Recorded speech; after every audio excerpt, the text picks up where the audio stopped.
부모교육 전문가 권희정입니다. 코로나19로 인해 아이들이 집에 있는 시간이 늘어나면서 아이들 학습과 더불어 생활 습관이 부모님들의 스트레스가 되고 있습니다. 이 시간에는 아이들의 생활 습관에 대한 해법을 생각해 보는 시간 갖기로 하겠습니다. 첫 번째 질문부터 살펴볼까요? 아이들이 정리를 너무 안 해요.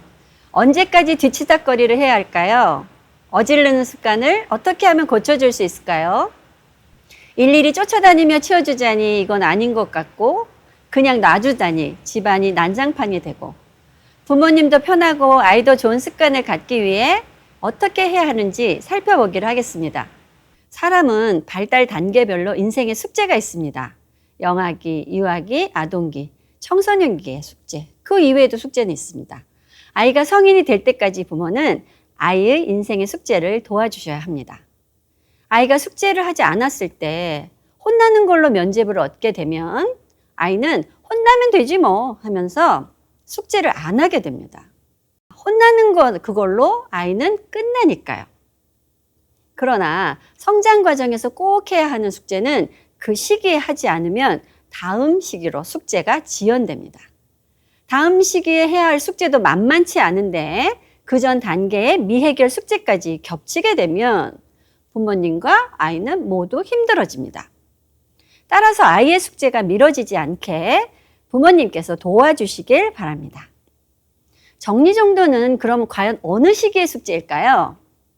5, 6, 7세 유아기에 해당되는 숙제입니다.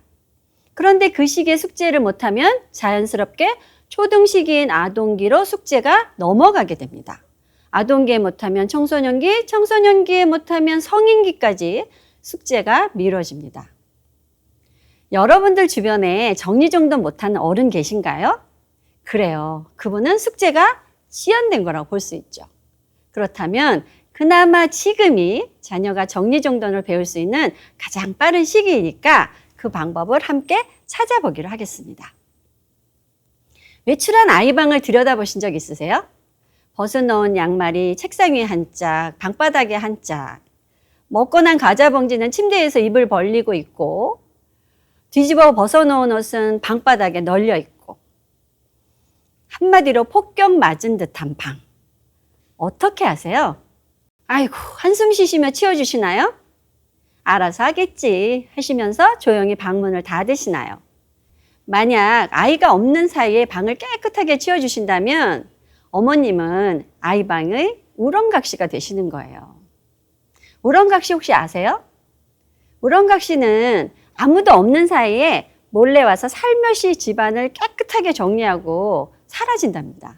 그렇게 우렁각시가 돼서 아이 방을 잘 치워주시다가 어느 날 갑자기 이제부터 네 방은 네가 치워. 응? 엄마가 언제까지 치워줘야 되니? 안 치우면 혼날 줄 알아? 30분 후에 엄마가 갈 거니까 그때까지 다 치워놔. 이렇게 으름장을 놓으시면 아이가 치우는 방법은 둘 중에 하나예요. 눈에 안 보이도록 서랍 속에 마구 집어넣거나 쓰레기통에 쑤셔넣는 거죠. 아이는 치우는 방법을 제대로 배우지 못한 겁니다.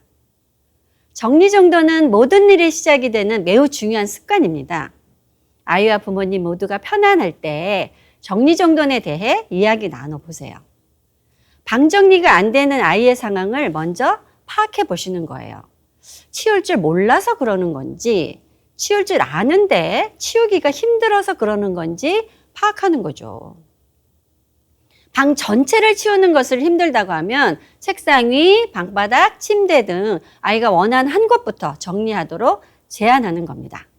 먹고 난 과자 봉지는 쓰레기통에 넣기, 벗어놓은 옷은 옷바구니에 넣기, 이런 규칙도 세우세요. 방 정리를 어떻게 하는 건지 모르는 아이에게는 조목조목 구체적으로 알려주시고 보여주세요. 아이가 어리면 여러 번 설명할 필요가 있고요. 고학년 아이라면 한두 번 설명으로 금방 이해하고 실천할 수 있어요. 아이가 약속을 잘 지키면 부모님은 놓치지 말고 격려해 주세요. 물론 습관이 될 때까지는 시간이 필요해요. 습관이라는 말은 몸에 밴다라는 의미인데 몸에 배려면 시간과 노력이 동반돼야 합니다. 정리정돈을 할 줄 아는 아이가 있는데 안 한다고요? 알면 뭐하니? 라고 핀잔을 주지 마시고요. 그래, 알고 있다니 다행이다 라고 얘기해 주세요. 그 아이는 필요성을 느끼면 그때는 스스로 하게 될 거예요. 어른들도 알면서 때론 하기 싫을 때가 있잖아요. 오히려 아는데 하기 싫은 이유가 혹시 하고 있는 일이 너무 많아서 또는 엄마가 서둘러 치워주셔서 그렇다면 아이 방이 마음에 들지 않는다 해도 좀 더 기다려주시는 것이 좋아요. 아이들은 부모의 뒷모습을 보고 배운다지요. 부모가 정리정돈을 잘 하신다면 걱정 안 하셔도 될 것 같습니다. 때가 되면 본 대로 배운 대로 하게 될 테니까요. 좋은 열매를 맺으려고 애쓰기 전에 부모가 먼저 좋은 나무가 되어야겠습니다. 두 번째 질문입니다. 코로나로 인해 아이가 온라인 수업을 하게 되면서 컴퓨터와 스마트폰을 사용하는 시간이 많아졌어요. 그러다 보니 컴퓨터나 휴대폰에 대한 사용이 통제하기가 너무 어려워서 하루도 빠지지 않고 이 문제로 싸우게 되네요. 어떻게 하면 좋을까요? 그러게요. 어른들도 스스로 통제하기 쉽지 않은 컴퓨터와 스마트폰을 아이들이 통제한다는 건 정말 쉽지 않은 일이에요. 그러다 보니 부모는 아이와 스마트폰 전쟁을 치르고 있습니다. 특히 스마트폰의 과다 사용은 두뇌가 아직 다 발달하지 않은 영아기, 유아기와 청소년 아이들에게 치명적인 뇌 손상을 일으킬 수 있습니다. 게임이나 스마트폰에 중독되면 사고력, 언어 능력, 도덕적인 분별력, 주의력이나 통제력, 그리고 공감 능력, 사회성 등이 현저하게 떨어지게 됩니다. 스마트폰 과의존인 상태의 사람들의 뇌를 분석해보면 약물 중독자의 뇌와 같다라고 되어 있습니다. 빌 게이츠나 스티브 잡스 같은 사람들은 자녀에게 절대로 스마트폰을 사용하지 못하게 했고요. 실리콘밸리의 앱 개발자들도 아이들에게 스마트폰 사용에 대한 시간을 엄격하게 통제하고 있다는 사실 여러분 아세요? 심지어 호주나 대만은 영유아 스마트폰 사용 금지법이 있습니다. 치명적인 해를 입히는 스마트폰과 게임으로부터 내 아이를 지키려면 어떻게 하면 좋을까요? 먼저 스마트폰과 게임에 대한 위험성을 아이들과 함께 영상이나 자료를 보시고요. 그리고 이야기를 나눠주시길 바라요. 그리고 가족이 함께 사용 규칙을 정하시면 좋겠어요. 물론 규칙을 정하려면 기본적으로 아이와 원만한 소통이 전제가 되겠죠. 규칙을 정하기 위해 먼저 부모와 아이가 실제로 게임이나 스마트폰을 얼마나 하고 있는지 상황을 분석해 보세요. 정확한 진단이 효과적인 처방을 가능하게 하니까요. 일주일이 적혀 있는 빈 시간표를 아침부터 잠들기 전까지 스마트폰이나 게임을 하는 시간을 가족 모두가 체크해 보는 거예요. 그리고 나서 스마트폰과 게임 시간을 정하는 거죠. 스마트폰 사용 시간에 대한 연구에 의하면 부모와 자녀의 사용 시간이 정비례한다라고 되어 있습니다. 스마트폰 사용 시간을 부모와 자녀가 함께 정하고 실천해 주세요. 아이들이 왜 엄마 아빠는 다 하면서 나만 못하게 하냐라고 억울해하는 경우 많잖아요. 아이에게는 가르치는 부모보다 잘 훈련된 부모가 필요하다고 합니다. 스마트폰 지정 장소를 정하거나 스마트폰을 담는 바구니를 장만하시고 거기에 모든 가족의 스마트폰을 놓고 가능하면 눈길이 덜 닿는 곳에 스마트폰을 놓아주세요. 아이들에게 사용 시간을 정하고 그 시간만 하자라고 하면 아이들은 말해요. 그러면 남는 시간에 뭐 하라고요? 그 시간에 공부를 끼워 넣으라는 말씀은 아니고요. 아이가 좋아하는 활동이나 운동을 함께 하시길 권합니다. 하버드 의대 존 레이티 교수에 의하면 운동이 학습 효과를 높인다라고 합니다. 아이들과 함께 산책을 하면서 아이들의 생각도 들어봐 주세요. 실제로 아이들에게 이거는 하면 안 돼라고 제거를 하시고 나면 사실은 거기에 공간이나 시간이 남잖아요. 그 부분에 대해서 어떻게 시간을 활용할 것인가에 대한 이야기를 나눠보시는 건 아주 중요해요. 아이들에게 하지 마라고 하면 그럼 뭐 하라고? 이렇게 됐을 때 아이들은 그 시간이 더 재미있고 더 의미 있는 활동이 끼어들지 않으면 아이들은 다시 스마트폰이나 게임에 몰입이 될 가능성이 있다는 것을 말씀드리고 싶습니다.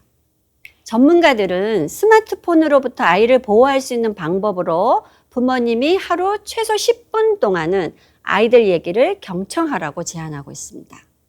자, 여기에 컵이 있습니다. 이 컵에 독이 들어있어요. 아이가 만약 엄마 나 딱 한 번만 먹을게, 조금만 먹을게 하면 어떻게 하실 거예요?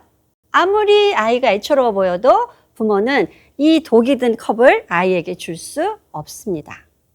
아이를 과도하게 스마트폰이나 게임에 노출되도록 놔두면 안 된다는 거죠. 아이가 스스로 통제할 수 있는 기기가 아니라는 겁니다.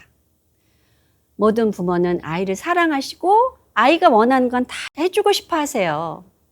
그런데요, 아이가 원하는 걸 다 해주는 것도 사랑이지만 때로는 해줄 수 있는 것을 참아내는 것이 더 큰 사랑이 될 수 있습니다. 아이가 게임이나 스마트폰에 푹 빠지려고 할 때 말씀해 주세요.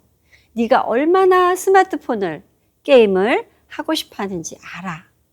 그렇지만 아빠, 엄마는 스마트폰과 게임에서 널 지키기 위해 시간을 제한하고 그걸 지킬 거야. 우리 힘들어도 좀 참아보자. 우리 운동하러 갈까? 맛있는 거 먹을까? 아이가 이미 게임이나 스마트폰에 중독이 의심이 되시면 잔소리로 해결될 수 없습니다. 그 경우에는 전문가의 도움이 필요합니다. 어떤 상황에서든 무슨 일이 있어도 부모는 절대 아이를 포기하지 않습니다. 부모는 아이를 뼛속까지 사랑하니까요. 자, 마지막 질문입니다. 학교를 안 가니까 늦게 일어나고 늦게 자고 식사도 제각각 하게 되고 생활 습관이 완전히 무너졌어요. 어떻게 하면 바른 생활 습관을 기를 수 있을까요?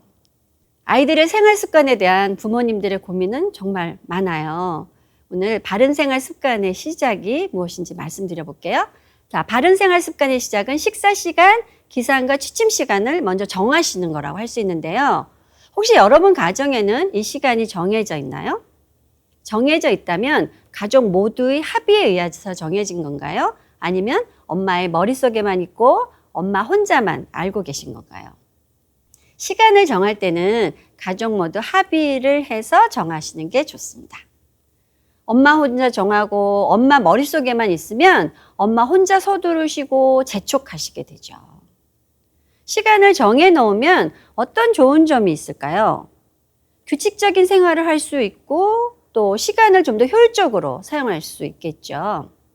아이가 자기 일을 하다가도 30분 후면 저녁 먹는 시간이구나 라고 인지를 하게 되면 자기 활동 시간을 조절할 가능성이 높습니다. 그러나 시간이 정해져 있지 않은 경우 엄마 저녁밥 몇 시에 먹어요? 라고 묻는 아이에게 예, 밥이 돼야 먹지. 엄마가 지금 밥하는 거 안 보이니? 라며 면박을 주시면 아이는 당황스럽습니다. 시간이 정해져 있으면 엄마도 식사를 미리 준비하거나 원하는 일에 더 집중할 수 있겠죠. 또 시간이 정해져 있으면 아이가 자율적으로 시간을 관리할 수 있는 기회를 갖게 됩니다. 가족 모두 지켜야 하는 시간, 그리고 자기가 해야 할 거나 하고 싶은 일에 대한 시간을 배정할 수 있게 되죠. 그러면 가족이 함께 시간을 정한 후에는 어떻게 습관을 가질 수 있도록 해야 할까요? 가족 모두가 보이는 곳에 가족 규칙을 적어두시는 게 좋습니다. 그리고 규칙을 잘 지킬 때 놓치지 않고 칭찬해 주시는 거예요. 모든 행동은 자꾸 말하면 강화된다라고 합니다.